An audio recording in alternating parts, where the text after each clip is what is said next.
all through the pandemic, what you've heard from these people when they've introduced new measures and new changes and new vaccines is that we're still learning about COVID.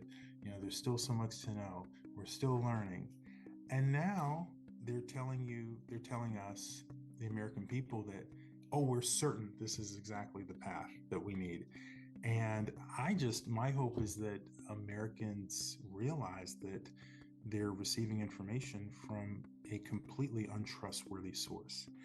Things have been changing, and one of those things that has changed is the amount of population immunity there is.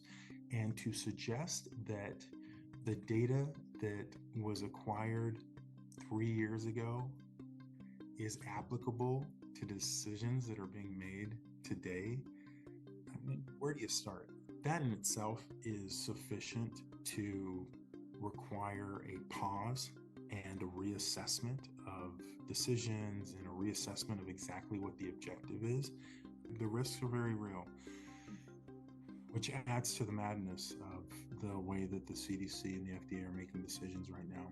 The idea that you have multiple studies from good scientific groups, including scientific groups in the United States. One of the studies, I believe, was performed in the Cleveland Clinic, that are showing evidence of negative effectiveness, of increased risk of infection, a phenomenon, a reaction that we do not understand, and you're pushing the product on human beings.